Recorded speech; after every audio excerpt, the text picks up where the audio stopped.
सत श्री अकाल दोस्तों, प्यार भरी फतेह कबूल करे। एक बार फिर तो ਤੁਹਾਡਾ ਸਾਡੇ ਚੈਨਲ ਸਵਾਗਤ ਹੈ। ਤੁਸੀਂ ਜੁੜ ਕੇ ਉਤੀ ਤੁਹਾਡੇ ਦੇ ਨਾਲ ਆਓ ਭਗਤ ਸਿੰਘ ਦੇ ਜੀਵਨ ਬਾਰੇ ਜਾਣਦੇ ਹਾਂ, ਉਹਨਾਂ ਦੇ ਸਿਧਾਂਤਾਂ ਬਾਰੇ ਜਾਣਦੇ ਹਾਂ, ਉਹਨਾਂ ਨੇ ਦੇਸ਼ ਲਈ ਕੀ ਯੋਗਦਾਨ ਪਾਇਆ ਉਹਦੇ ਨਾਲ ਸੁਣਦੇ ਹਾਂ। आओ सुनते हैं ध्रुव राठी की रिपोर्ट। नमस्कार दोस्तों, 23 मार्च 1931 90 साल हो गए हैं उस दिन से जिस दिन राजगुरु सुखदेव और भगत सिंह शहीद हुए थे। आज के दिन हम में से हर कोई भगत सिंह के बारे में जानता है, लेकिन मेरा मानना है कि ये one of the most misunderstood और मिसरिप्रेजेंटेड फ्रीडम फाइटर्स हैं देश के।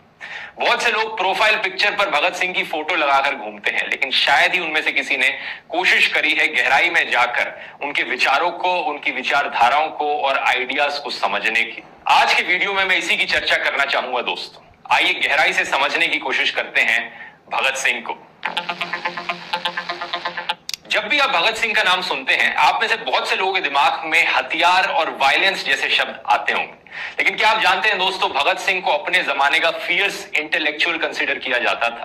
उनके दोस्त कहते थे कि जब भी भगत सिंह उन्हें दिखते थे, कोई ना कोई किताब हाथ में लिए होते थे वो। उन्होंने विस्तार में पढ़ाई करी थी British, European, American, Russian literature की। कुछ एस्टिमेट्स के अनुसार उन्होंने 250 से ज्यादा किताबें पढ़ी थी अरेस्ट होने से पहले, और जो 2 साल वो जेल में रहे थे उन्होंने तकरीबन 300 से ज्यादा किताबें पढ़ी थी।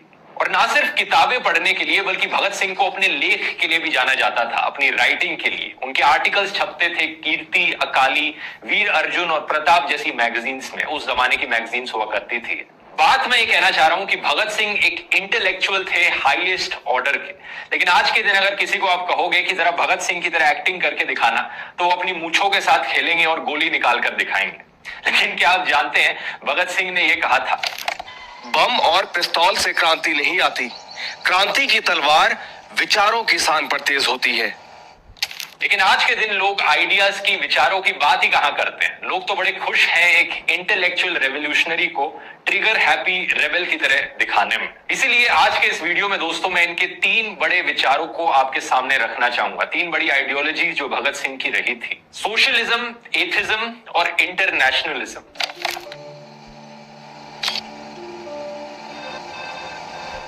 Bhagat Singh Karl Marx, Lenin और सोशलिज्म की विचारधाराओं से बहुत प्रभावित थे। उन्हें दर्द होता था जब वो देखते थे कि कैसे किसानों को, मजदूरों को, फैक्ट्री वर्कर्स को ट्रीट किया जाता है सोसाइटी के द्वारा। वो यही सोसाइटी के निचले वर्ग के लिए लड़ना चाहते थे। उनकी इंस्पिरेशन दिखती है उनके 1923 प्राइज विनिंग ऐसे में, जहां पर वो गुरु गोविंद सिंह को कोट करते हैं। सूरा सो पहचानिए जो लड़े दीन के हित, पुर्जा पुर्जा कट मरे कभू ना छड्डे खेत।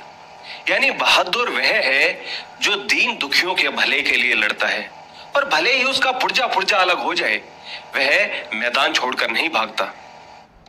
हमारे ज्यादातर फ्रीडम फाइटर्स के लिए देश को ब्रिटिश राज से आजादी दिलाना नंबर 1 प्रायोरिटी थी, और जो सोशल जस्टिस का सवाल था उसकी चर्चा बाद में भी करी जा सकती थी। लेकिन भगत सिंह का कहना था, एक किसान के लिए और एक मजदूर के लिए फर्क नहीं पड़ता टॉप पर कौन बैठा है, सरकार में कौन बैठा है, चाहे वो एक ब्रिटिशर हो चाहे वो भारतीय हो। एक्सप्लॉयटेशन होती है, फर्क नहीं पड़ता एक्सप्लॉयट करने वाला कौन है, चाहे head of state Lord reading हो या सर पुरुषोत्तम दास ठाकुर दास हो। किसानों और मजदूरों की जिंदगी में कोई बदलाव नहीं आएगा अगर एक्सप्लॉयटेशन चलती रहेगी तो। अपने फरवरी 1931 के मैसेज में भगत सिंह कहते हैं कि पॉलिटिकल रेवोल्यूशन एक इंडिस्पेंसेबल प्री कंडीशन है, लेकिन अल्टीमेट ऑब्जेक्टिव है सोशलिस्ट रेवोल्यूशन।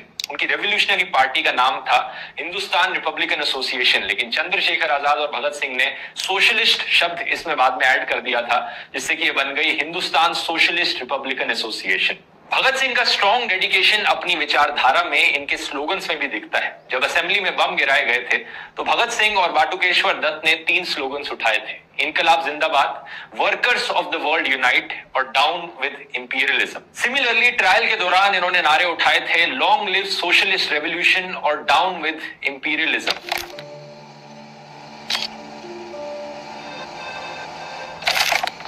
अयम निजय परो वेति गणना लघु चेतसाम, उदार चरिता नाम तो वसुधैव कुटुंबकम। एक बड़ा फेमस श्लोक है महाउपनिषद और ऋग्वेदा में, शायद आपने सुना हो, वसुदेव कुटुंबकम मतलब पूरी दुनिया एक परिवार है। इंटरनेशनलिज्म एक और ऐसी विचारधारा थी दोस्तों जिसमें भगत सिंह बहुत स्ट्रांगली मानते थे। इन्होंने एक आर्टिकल लिखा था जिसका टाइटल था विश्व प्रेम, पब्लिश किया गया था कैलकाटा की मैगजीन मतवाला में 1924 में। यह कितना महान आदर्श है। हर किसी को अपना हो जाने दो, कोई भी अजनबी ना रहे।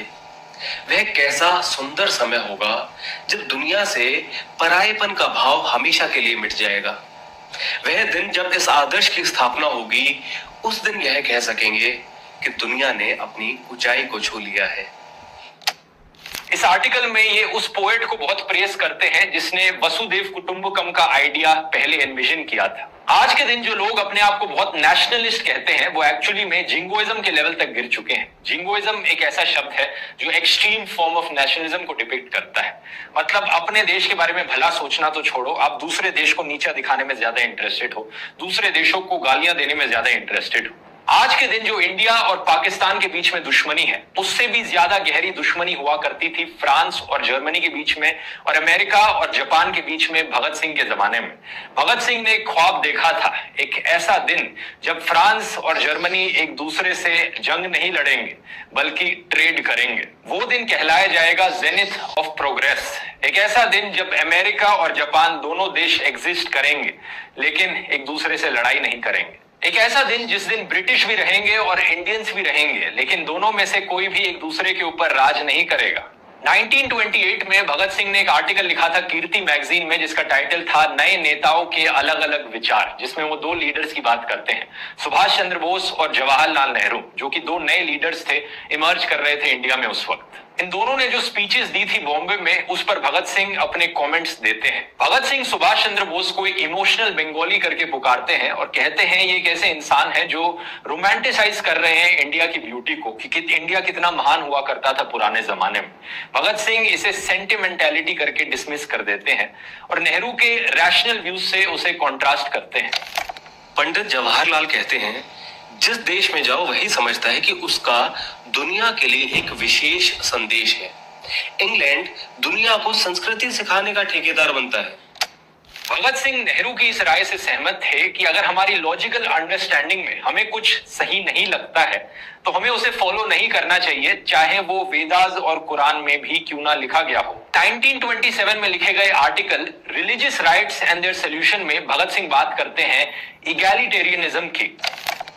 दुनिया के सभी गरीब लोग जिस भी जाति, नस्ल, धर्म या देश के हों, सभी के वही अधिकार है। ये तुम्हारे फायदे में है कि धर्म, रंग, नस्ल और राष्ट्रीयता को लेकर भेदभाव बंद हो सके और सरकार की पावर तुम्हारे हाथों में हो।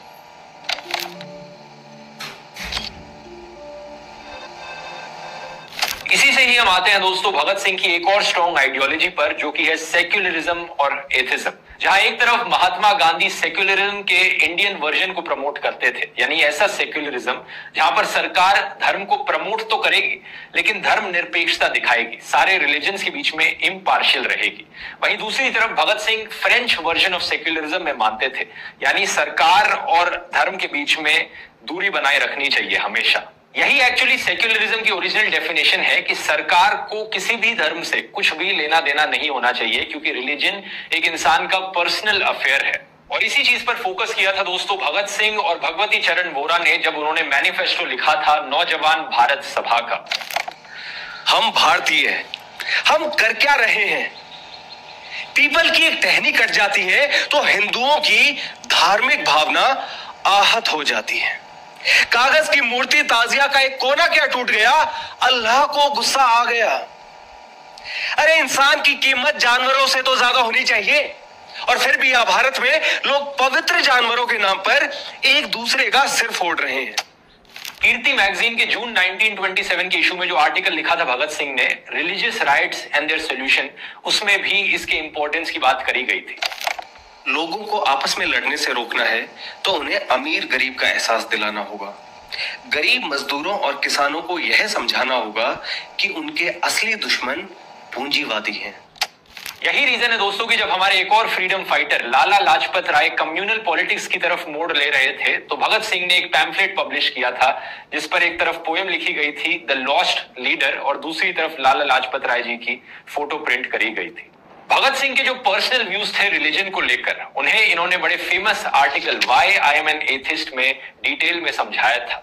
इनका कहना था कि अगर भगवान ने यह दुनिया बनाई है तो इतना इनजस्टिस क्यों है, इतना दर्द, इतनी सफरिंग क्यों है दुनिया में। इन्होंने चेतावनी दी किसी भी धर्म को मानने वाले लोगों को कि इसे गॉड का प्लेजर मत कहो। वे कहते हैं कि ये कैसा जस्टिस है जहां पर लोगों को सजा दी जाती है उनके पुराने जन्मों के पापों को लेकर। यहां पर भगत सिंह बात करते हैं थ्योरी ऑफ जूरिस्प्रूडेंस की। ये आर्ग्यू करते हैं कि रिवेंज एज ए जस्टिस बड़ा ही आउटडेटेड आइडिया है कि किसी को जस्टिस दिलवाने के लिए रिवेंज ली जाए, ये पुराने जमाने की सोच है। दूसरी तरफ जो थ्योरी ऑफ पनिशमेंट है, किसी को पनिश किया जाए उनके गलत कामों के लिए, ये भी एक ऐसी सोच है जिसे अब दुनिया से हटाया जा रहा है धीरे धीरे। एक तीसरी रिफॉर्मेटिव थ्योरी है जो आज के दिन दुनिया में धीरे धीरे एक्सेप्ट करी जा रही है, जो कि एक नेसेसरी चीज है ह्यूमन प्रोग्रेस के लिए। रिफॉर्मेटिव थ्योरी कहती है कि अगर किसी ने यहां पर कुछ गलत किया है तो उसे रिफॉर्म किया जाए, उसे कन्वर्ट किया जाए एक पीस लविंग सिटीजन में।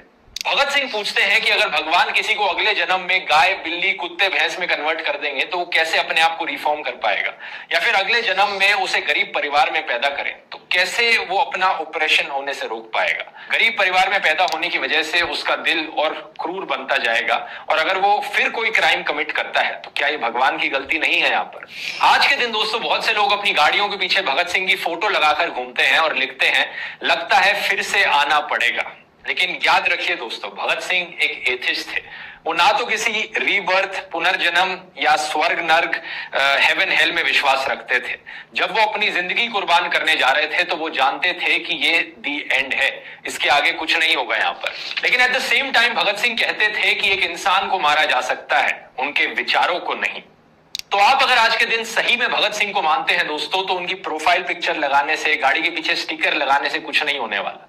अगर आप भगत सिंह को सही में रिस्पेक्ट करते हैं तो उनके आइडियाज के बारे में पढ़िए, वो जिन वैल्यूज को फॉलो करते थे उन्हें और गहराई से जानने की कोशिश कीजिए, उनकी विचारधाराओं के बारे में जानिए, और जो वो सपना उन्होंने देखा था एक्सप्लॉयटेशन खत्म करने का, उसकी ओर काम करना शुरू कीजिए। इनकलाब जिंदाबाद। उम्मीद इसी ਧਰੋ ਬਰਾਠੀ ਦੀ ਵੀਡੀਓ ਬਹੁਤ ਵਧੀਆ ਵੀਡੀਓ ਬਣਾਉਂਦਾ ਹੈ ਵੀਰ, ਤੇ ਪ੍ਰਮਾਤਮਾ ਨੂੰ ਹੋਰ ਵੀ ਤਰੱਕੀਆਂ ਬਖਸ਼ੇ। ਤੇ ਵੀਡੀਓ ਨੂੰ ਲਾਈਕ, ਸ਼ੇਅਰ, ਕਮੈਂਟ ਜ਼ਰੂਰ ਕਰਿਓ, ਆਪਣੇ ਵਿਚਾਰ ਜ਼ਰੂਰ ਸਾਂਝੇ ਕਰਿਆ ਕਰੋ ਕਿ ਵੀਡੀਓ ਕਿੱਦਾਂ ਦੀ ਲੱਗੀ। ਸਤਿ ਸ਼੍ਰੀ ਅਕਾਲ।